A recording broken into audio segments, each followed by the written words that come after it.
Hello, everyone, and welcome to today's webinar, Creating Inventory for Buyers with MAPS coaches, Jen Davis and Sarah Detmore. Please note this meeting is being recorded and will be available within 24 hours on the MAPS Group YouTube channel. You may access the YouTube channel from your Zoom confirmation email, and we will also share the link in the chat momentarily. Currently, everyone's on mute. We do value group participation, so we ask that if you have any questions for your coach, please type them into the chat box below and they will be addressed throughout the webinar. Following this meeting, if you have any questions about today's call or our coaching programs, please email us at fasttrack@kw.com. That is fasttrack@kw.com. And that's all from me, coaches. Take it away. Thank you so much, Rodrigo, and hello, Jen, and hello to all of our friends. You know, I just saw Tammy Vickers, and Tammy was on our in our group coaching program last launch, I think. So hi, Tammy. So wonderful to see you. Friends out there, if you are in a space where you can come on camera, Jen and I are turbo eyes. We would love to see your beautiful faces. This counts as quality time for us. So join us on camera if you can, but welcome to our webinar. We're going to spend the next 30 minutes talking about ways in which, guys, we can get creative in this crazy market and create some inventory for our buyers. So we're going to kick off with some introductions like we always do. So Jen, why don't you start us off? Tell us who you are and where you're from. Sure. So my name is Jen Davis. I am a MAPS coach. I am also the CEO of Veris Network, which is a team located in Springfield, Missouri. We just formed at the beginning of this year. We merged two teams, and we will sell 850 homes this year. About 45% of that will be buy side. My history is as a buyer's agent. So I was our lead buyer specialist for 6 years, and it's really where my heart lies, right, Sarah? I love coaching buyer's agents. I love still being involved in the buy side. And so I'm super excited to partner with you on this and our group coaching program. So tell us where you're at and what you do.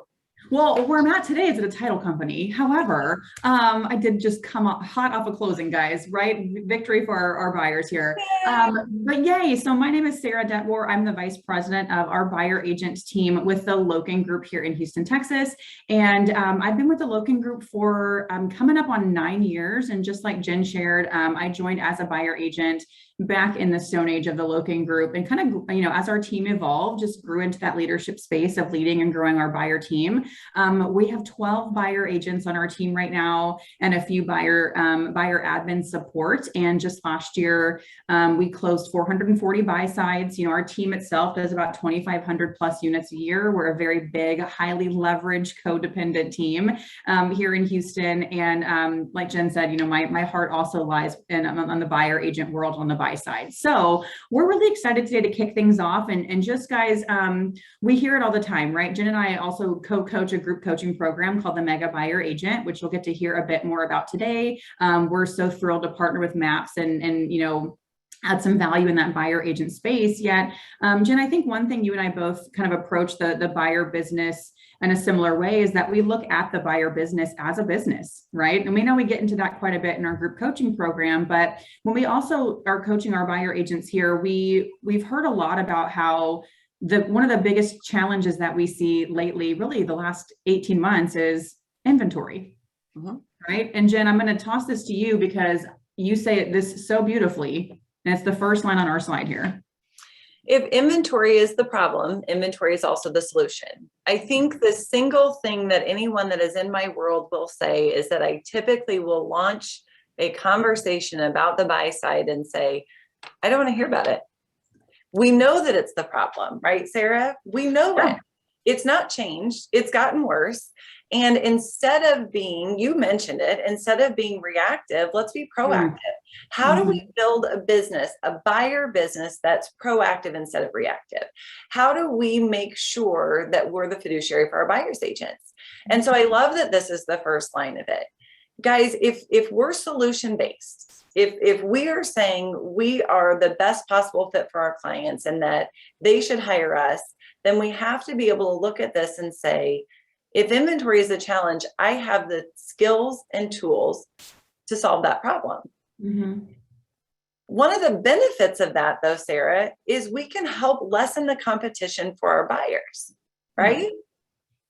I mean, maybe, right? That's where it's a maybe, yet I also think there's a lot of value in the way we pre-frame this kind of opportunity with our buyer clients. Because Jen, like we talk about often, this is not an opportunity. Should we, not should we, when we bring our buyer an off-market listing or a pre-market listing. And guys, full disclosure, disclaimer of this entire webinar here, check with your MLS, requirements or restrictions, and check with your broker before we start tossing around the conversation about off-markets, pre-listings, all of that. Okay, we recognize that there are some requirements and restrictions and things. So please, please, please check with whomever the powers that be are in your real estate world before you start getting off market crazy. However, we also have an opportunity, guys, especially if we're agents on teams, we have some leverage with some internal information, maybe not quite a bit, but some. So if I know that my team has a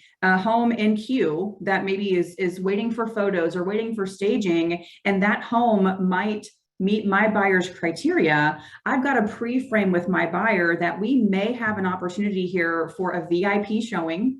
We may have an opportunity here to still make a premium offer. And I say premium offer, not a discount offer, not a deal. Right? So Sarah, let's put a pin in that, guys. Yeah. What Sarah didn't say is we're getting a deal for our clients. What Sarah is saying is our buyers are going to pay for the convenience to not compete. Yeah. The sellers aren't getting less of a deal. No. The sellers, we're saying to sellers that maybe have not gone on the market, at what price would you not go on the market? And then do we have a buyer that matches that? Mm-hmm. It's still a win-win. At the heart of everything that Sarah and I coach to, it is still the Y4C2. It's win-win or no deal. And just for those of you that are on here, if you wanted to mute yourself just to make sure that everybody can hear us. But so Sarah didn't say we're going to get a discount. Mm-hmm. The best house at the best price is the price that it takes to win. Mm-hmm. Right? Yeah. And I know I'm getting out over my skis here, and that's how excited I am about this content because, the whole proactive versus reactive space, Jen, I think a lot buyer agents are tired right now. And it's because we've been living in this very reactive space for a very long time. House hits the market, buyer wants to see it today. We change all of our plans, go see the house, and we make an offer. We're up against 75 of their offers, and the offers doesn't get accepted. How many times are we willing to do that for a buyer before we put our foot down and say, what's a different strategy we should consider to get you a home? Because Jen, I love what you just said, right? Winning the home is the deal. It's the deal. That's the deal. And you put in here, use this as a UVP. I'm assuming UVP means unique value proposition. Yep. Right? You're brilliant. Yep. So when we look at this, guys, our buyers are trusting us to find them a home. Mm-hmm. Sarah's correct in that. Are we going to just keep doing the same thing and expect a different result? I think that might be the definition of like insane or crazy, right? We keep doing the same thing over and over and over again, and we expect a different result. What if you invested the time that you are showing buyers multiple properties, that you are writing multiple offers for buyers? And what if you took that time and said, I'm going to do it different. Mm-hmm. I'm going to find inventory somewhere other than the MLS. Mm-hmm. Jen, a big conversation with my the listing agents on my team right now is they have quite a bit of competition with the dreaded iBuyer. Now, no disrespect, if anybody here works for Open Door, works with OfferPad, they're doing something that's making sense for some people right now.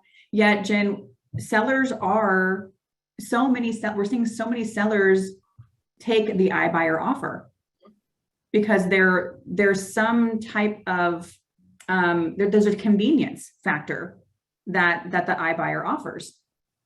So guys, we're seeing it happen where sellers are in some cases selecting convenience over chancing the market on potentially what a top dollar offer could be. So with this idea of creating inventory for our buyers and sourcing some off-market opportunities, guys, we're looking for a way to kind of merge those two together.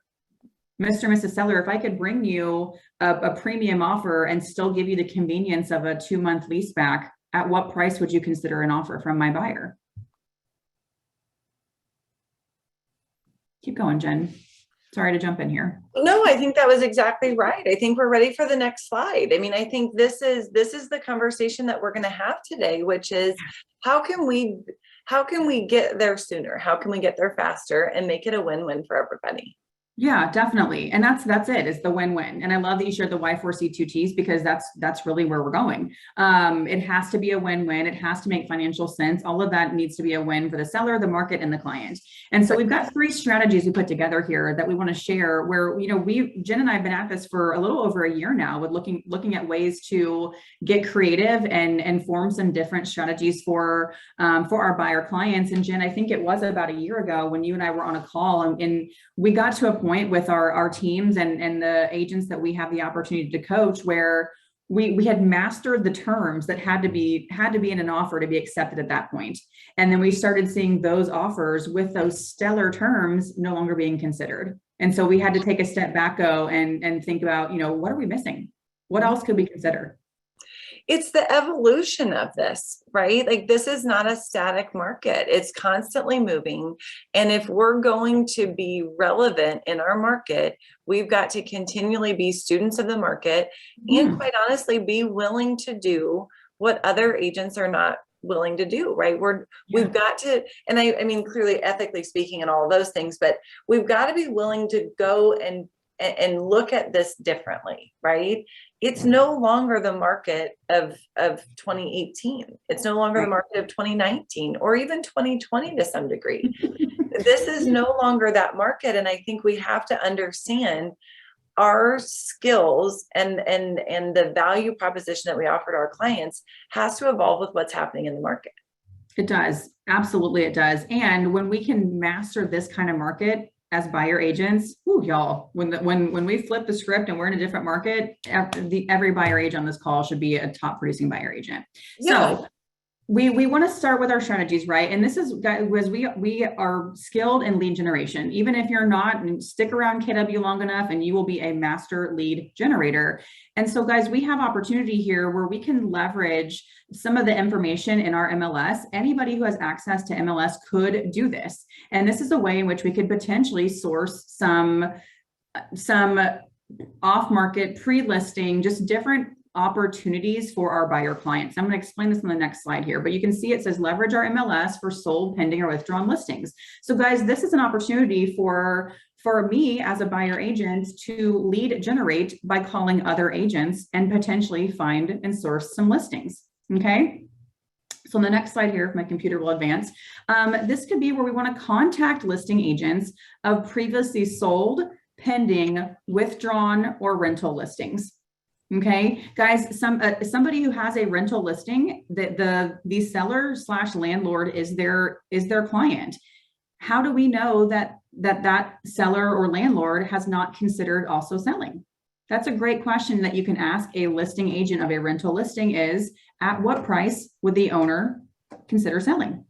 I'm going out of order here, so forgive me. We want to contact our agents who have previously sold listings. Guys, when you guys know how farming works, and when a listing agent sells a listing in a neighborhood, if I have a buyer that needs to buy in that neighborhood and I can do an MLS search to see who are the top 3 listing agents that have sold the most homes in that neighborhood in the last year. And I can call on those agents and say, hey, Jen, this is Sarah Detmore with the Loken Group. I noticed that you sold, 20 houses in Greatwood in 2020. And I can't help but wonder, what listings might you have coming up soon in Greatwood? I have a buyer and they're pre-approved. They've made a few offers on other homes in Greatwood and they're missing out. And they've got to close by the end of the end of April. So if there's anything that you know of that's coming soon in Greatwood, would love any information that you can provide. And I would just want to kind of gauge whatever they responded with. Okay. Calling listing agents of pending listings. And in my MLS here in Houston, we have 3 different pending statuses, and I don't know why. Yet I can run a search for anything that's pending, meaning like it's under contract and it hasn't sold yet. I can reach out to those listing agents just to have a casual conversation, just come from curiosity. Hey, Jen, I trust for your sake that this is a solid deal, but I can't help but wonder, what's the opportunity that this house might come back on the market? I personally have had, I'm using my own filter here, guys, but I've personally had success doing this for a buyer. And I called for whatever reason at the right time. This agent was about to relist this house active on the MLS. And she said, if you can bring us an offer that matches what we had, my seller will sign it today. And we did. And then with withdrawn listings too, Jen, you're going to say something brilliant. So before I keep going, jump in here. No, I was just going to say, that's the thing, guys. Listen to what Sarah just said. She's running the Locan Group's buy-side team. They closed 450 units last year, buyers alone, 2,500 or something as a team. And she went through the MLS and called pending under contracts and connected a buyer. That's being proactive versus reactive. That's being solution-based. That's Sarah being so committed to her clients that she's unwilling to not let them find a house. Sarah, I have nothing brilliant to add. I was really just more like, if she has time to do it, so do you. That's more where I was going with that. Well, because my other time is spent waiting. And if I can put my energy and attention, that's the whole proactive versus reactive, right? We're past the point of talking to our clients and saying, let's just wait and see what pops up tomorrow. Guys, by the time the house has hit the MLS these days, we're already behind. It's too late. It's too late. It's too late. And so, so finding out for pending listings, is the current contract at risk? That's a great question. With withdrawn listings, those are in my market, guys. Again, I know it's different for other markets. Yet in my market, a withdrawn listing is still an active listing agreement with the listing agent and that buyer. Yet the home is temporarily off the market for whatever reason. So I think back to when in Houston about a year ago, we had a big freeze, and that's a big deal in a city and state where we cannot comprehend cold weather. And so we had a lot of houses that had pipes burst and issues and such. And so a lot of listings took their house off the market in a withdrawn status to make some repairs. So when we're calling through these withdrawn listings, that agent should still have a representation agreement with that seller. So I want to find out from them, hey, when do they intend to relist?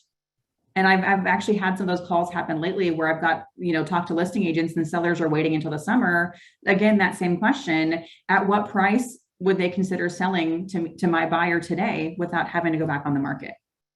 If I could, keep them from showing their house to 76 different families and only show it to one family, would that be different for the seller? So it's just kind of gauging where the seller's at with that convenience. And guys, we recognize this is not going to be a solution for every single seller. There are so many sellers out there who want to go active on the market. They want the 76 offers to come in. They want the bidding wars. Yet again, using the iBuyers as an option, sellers are also looking for convenience. So think about how do we merge the two?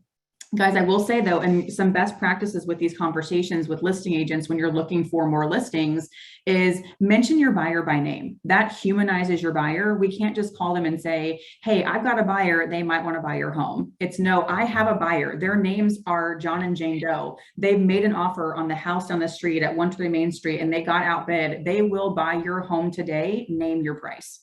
Maybe less desperate. You guys get the idea though, for sake of time, yet we want to make sure that we're humanizing the buyer. We follow up that with the conversation with an email, attach the pre-approval letter, include the previous offer that you wrote, guys. The more real you can make your buyer, then that's going to tell that listing agent who you're working to get some information or a listing from that you do have a real buyer. It's not just I have a buyer conversation. Jen, what did I miss? Nothing. I think we're ready to go into We are, and I forget this is not an hour, so Rodrigo's over here going like this, we only have 30 minutes. So let's move on to strategy 2, Jen. Talk to us about door knocking and circle prospecting with offers. Well, it's funny. I've had a handful of coaching calls where people have said to me, I'm not going to do this. I'm not going to door knock. I think those people that are on this call know who they are, and I'm not going to point them out. So if we want to click the next slide, we've got some other options, guys. We've got the ability to go to those buyers or those sellers directly and say, my buyer missed out on an offer, right? My buyer wrote an offer. This was the offer that they wrote, just like what Sarah said on the last slide. Instead of going to an agent, we're going to people in the neighborhood. And we're saying, I understand that you lost out, that I understand that potentially you've not considered selling your home. However, is there a price that you would be willing to sell for? My clients, I'm reaching out, we've got a conversation here. I'm reaching out because my clients made an offer on a property down the street and it wasn't accepted. And we would like to engage in conversation with somebody else in the neighborhood. This is where they want to be. Clearly, Mr. and Mrs. Buyer, Mr. and Mrs. Seller, you picked a great place to live.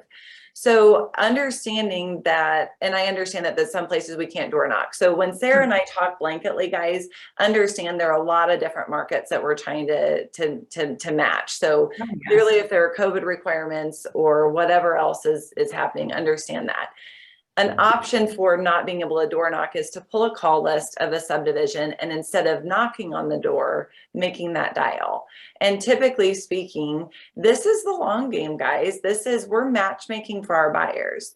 So if there's something that you look at and you're like, I don't want to do that, I don't want to knock on a door, would you be willing to call for your buyer? Would you be willing to send a letter for your buyer? Understanding that probably calling is the most efficient use of time, and a circle dial or a circle prospecting call is just, hi, is this the owner of 123 Main Street? Yes, it is. Awesome. Did I catch you at a good time? Okay. Unfortunately, you guys, and you run through basically this script that's out there, but you're doing on the phone and you're saying, Mr. and Mrs. Neighborhood or Mr. and Mrs. Homeowner, I've got clients that only want to be in your neighborhood. They love the school district. They have family that are living in the neighborhood, and we have missed out on several offers, not because we're not making a competitive offer, but because there are just so many. And I was wondering if you knew of any of your neighbors that were wanting to sell. And we start with the neighbor. And if they say, no, I don't know of any neighbors. Okay, well, have you ever considered selling? I'm not sure if you know what's going on in the market right now. People hear seller's market and they don't know how that translates to them. So if I heard seller's market and I wasn't in real estate, would I understand that the home that I bought for $250,000 is maybe now worth $425,000? Do I know the difference in value? Probably not. They hear seller's market and they think, I just don't know where I'm going to go. They hear seller's market and they think, I might make a little bit of money. They don't actually understand the impact on it. I sold a house 10 days ago. I had helped the buyers purchase it for $135,000. It went under contract for $245,000 4 years later. Guys, it's life-changing money for people. You're doing a disservice if we're not adding that value to people and letting them understand, what does it mean to be in a seller's market? What does it mean to accept one of these offers? So I completely understand if we can't door knock, don't want to door knock, but get into those neighborhoods. You know where your buyers want to be. If they want to be in XYZ subdivision and you know when they want to be there, figure out a way to contact the people that live there and create your own inventory. Well, that's the mindset we need to approach this in, Jen. And I can tell you and I are so passionate about this. You can tell we've probably been having these conversations so often, yet it's so easy for us to think about the first thing that we can't do. There's a ton of great ideas out there. Oh, I can't do that. Okay, well, maybe not. What can you do? What could you do differently than you're doing right now to get the results that you want? And I trust that we're all on this call because the results that we want is to get our buyers under contract. That's the results that I'm looking for. It is. And, somebody put in here, it's best is to, and Melinda, I know Melinda, she's on a team that I coach. Best is to send the letter and then call the follow up. Best is to do whatever you will do. Yeah. Right? Best is to just do something.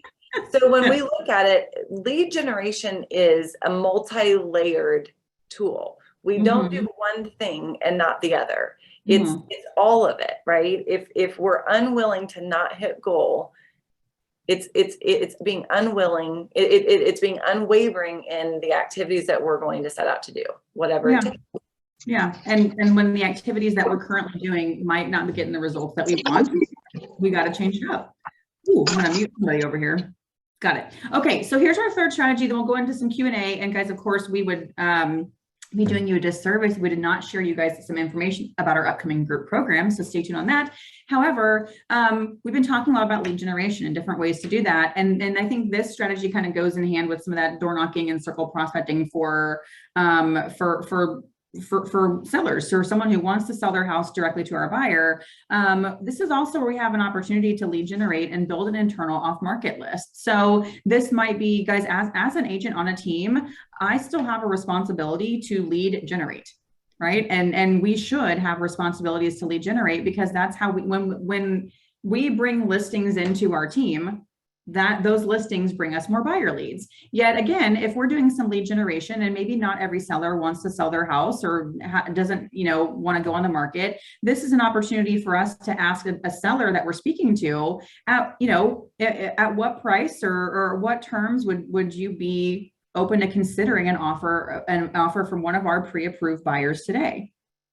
So this might, again, these three strategies may not work for every seller, may not work for any seller. Yet if I'm lead generating for listings for my team and I come across a conversation with a seller and they say, hey, yeah, we just don't want to go on the market. We don't want to chance it. We don't want to do anything. Okay, well, if I had other options for you, Mr. and Mrs. Prospective Seller, would that be of interest to you? Great. Here are other options we can consider. At what price could I bring you a Loken Group pre-approved buyer that would cause you to consider accepting their offer today? We could make this convenient for you. So we've talked about a couple of different strategies, right? The first strategy is talking to other agents. The second strategy is more out in the field conversations, door knocking or even circle prospecting with sellers. And that's more of the idea of, I have a buyer right now who made an offer on this listing down the street and they didn't get it. What price can they buy your home? Potentially, right? Shortened version of that conversation. And this third strategy is just general lead generation, calling on prospective sellers from whatever database that you have.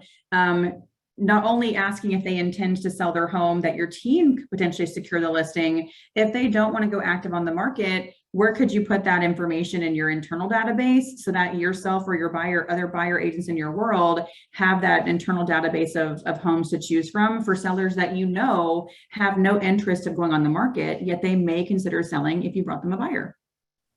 So the next slide probably says everything I just said right now. Jen, what did I miss on this?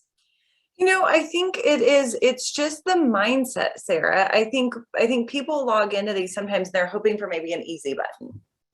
Oh, that doesn't exist. Gosh. It doesn't exist. What we're doing is we're trying to suggest to you guys different ways of going about it. Sarah's right. Utilize your co-op friendships with other agents.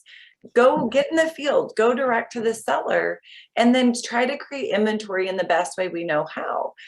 When we look at it, we call it matchmaking, right? Mm-hmm. I think we have somewhere around 115, 125 would sells. We've been working on this for 18 months as a team. Yeah. It doesn't work overnight. Sarah referenced it earlier, it's best practices.